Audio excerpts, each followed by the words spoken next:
Bismillah, Assalamualaikum warahmatullahi wabarakatuh. Waalaikumsalam. Alhamdulillah, disyukur oleh Allah Subhanahu wa taala. Kita berjumpa lagi di podcast Koin Dakwah. Pada kesempatan malam hari ini kita mengupas tema yang lagi galak-galaknya. Lagi seru dan orang rela bergadang, orang rela mengorbankan uangnya, waktunya hanya untuk yang namanya 4 huruf BOLA, bola. Mantap Ustaz. Alhamdulillah, di samping kita telah hadir Ustaz kita, Ustaz Syarifudin Panjaitan, yang insya Allah nanti kita akan kupas bagaimana Islam memandang olahraga. Bagaimana Ustaz tentang olahraga itu sendiri Ustaz? Boleh atau tidak ini Ustaz? Nah, kalau menyikapi tentang berbicara olahraga, ini menarik ya sahabat podcast Koin Dakwah. Jadi olahraga itu memang dianjurkan oleh Islam. Contoh sesuai hadis Rasulullah Shallallahu Alaihi Wasallam, riadoh memanah, berkuda, bergulat itu sangat dianjurkan oleh Rasulullah. Wa minas sunnah, dan sebagian dari sunnah juga. Nah, tapi kan pada zaman Rasulullah itu yang mungkin populer karena banyaknya perperangan antara suku-suku, antara negara dan kabilah-kabilah. Jadi saat ini dengan perkembangan zaman dan sampai akhir ini, maka banyak cabang-cabang olahraga.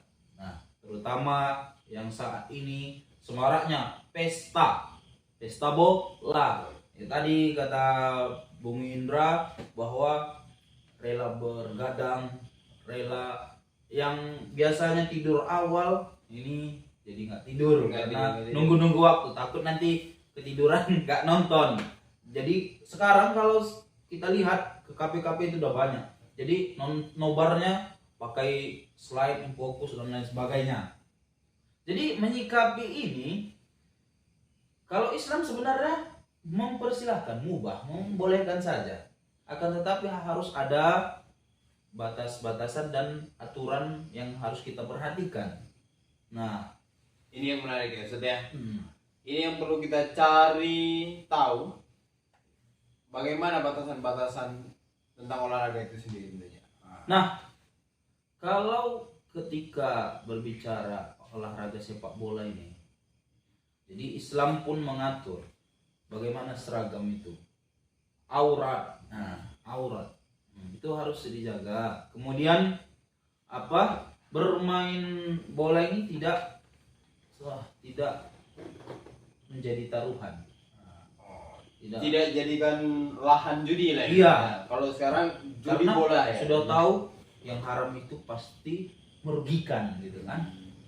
Tidak ada yang namanya judi itu menguntungkan. Nah, menguntungkan kalau orang yang menang ya, tapi hakikatnya haram yaitu merugikan. Nah, jadi kemudian bahwa olahraga itu jangan sampai menyia-nyiakan waktu. Boleh olahraga ketika masuk waktu sholat, maka kita hentikan sejenak. Karena sholat tidak lama, paling lama 10 menit. Nah, itu udah luar biasa lah. Luar biasa kali. 10-15 menit udah cukup lah waktu itu ya kan. Jadi saat kadang-kadang intinya kalau seperti itu bukan bolanya yang jadi masalah, penyalahgunaannya nih. Iya, benar. Olahraga dijadikan ranah judi. Iya. Jangan, banyak jenis-jenis olahraga tentunya, bukan cuma bola. Ada juga memanah, ada berkuda. Bola ini sekarang kan lagi gandrung dan ini luar biasa Ustaz. Dilaksanakan di negara muslim. Qatar ya. Ya, Qatar. Negara Qatar ini negara yang luar biasa Ustaz. Pembukaan kemarin dengan luar biasa.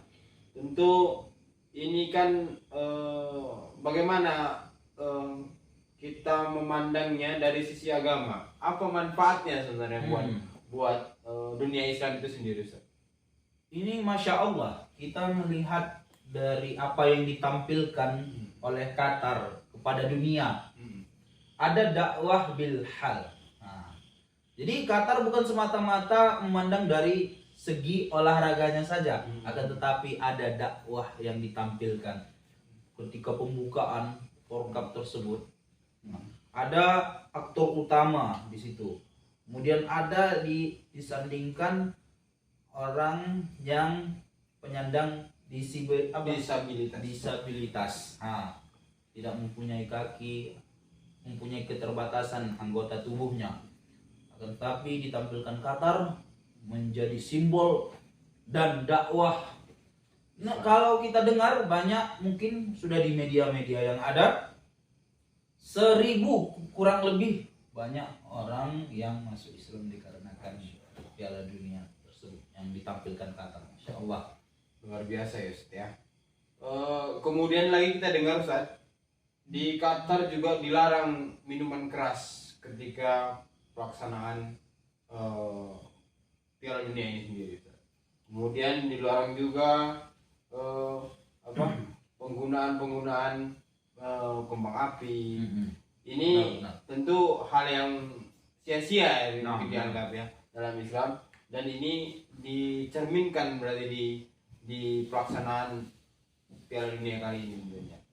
Kemudian juga ada juga Ustadz informasi bahwa di Qatar juga banyak di sisi-sisi, di sudut-sudut itu mural tentang hadis-hadis Nabi. Oh, Masya Allah. Nah, ini tentu luar biasa ya Ustadz ya. Dan kita dengar juga ketika waktu sholat, ketika azan berkumandang, maka aktivitasnya dihentikan. Ini Masya Allah menarik. Banyak yang mungkin kita tidak tahu ya soal apa yang terjadi di Qatar sana, dan kita pun kepingin rasanya mau ke sana. Gak kepingin. Kepingin.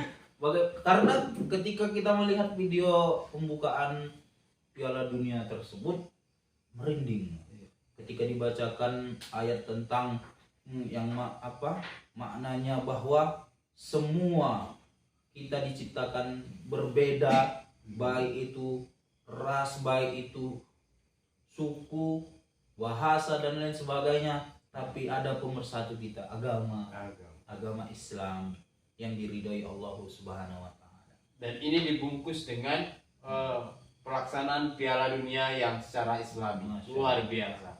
Semoga sukses pelaksanaan Piala Dunia di Qatar, dan tentu ini cermin baru buat wajah agama Islam. Nah, ini juga kita wanti-wanti kan kepada teman-teman, khususnya pemuda-pemudi ini. Iya. Jangan nanti tim negara yang dia dukung kalah, jadi tidak ada komunikasi baik lagi. Ini timmu klubmu, udahlah. Jadi kita harus jaga juga, jangan sampai adanya pesta bola ini membuat kita rusak hubungan dengan silaturahmi kita, hubungan dengan teman kita yang biasanya nongkrong bareng, tiba-tiba ini udah lain kubu. Jadi lebih tahu, karena kita pun mungkin terbatas saat ini berbicara. Yang pemirsa dimanapun sahabat Koin Dakwah lebih mengetahui tentang dunia bola ini. Nah, bismillah. Jadi kan saat bertanding antara waktu kita di Indonesia dengan di Qatar itu waktunya sama, tapi beda. Bisa jadi di sana malam, di sini siang. Nah, jadi intinya kita harus memahami dengan kondisi itu, dan kita juga paham dengan waktu-waktu. Ketika memang waktu kita di sini sholat, maka kita harus bergerak untuk sholat, dan jangan menyiksa tubuh diri kita, karena tubuh kita juga punya hak, terutama yang sudah berkeluarga punya hak. Jangan nanti istri, anak merepet karena si abang nonton bola aja, HP aja, atau pergi ke warung kopi atau ke kafe, tidak pulang-pulang, Nah, dikarenakan asik sibuk dengan nonton nobar bola ini. Jadi itu kita aturlah, kita pandai menyikapi tentang apa perihal yang terjadi saat ini, dan jangan kita terlalu berlebih-lebihan dalam menyikapi pesta bola ini. Apapun masing-masing kita tahu akan kebaikan yang harus kita lakukan atau kebenaran. Beda dengan kebaikan dan kebenaran ya. Nah, mungkin dalam agama kebenaran itu hanya tetaplah milik Allah dan agama Islam lah menjadi pacuannya. Nah, tapi kebaikan agama apapun pasti menilai, pasti ada sama tentang kebaikan. Itu tadi, jangan menyanyiakan keluarga, jangan menyanyiakan waktu, itulah. Jadi sama-samalah kita baik menyikapi dengan pesta bola ini. Terima kasih Ustadz, semoga bermanfaat buat para pendengar Koin Dakwah sekalian dan tetap dalam mencerahkan umat, tentunya Koin Dakwah bersama kita semua. Terima kasih. Nun wal qalam ya masturun, bastabiqul khairat. Assalamualaikum warahmatullahi wabarakatuh.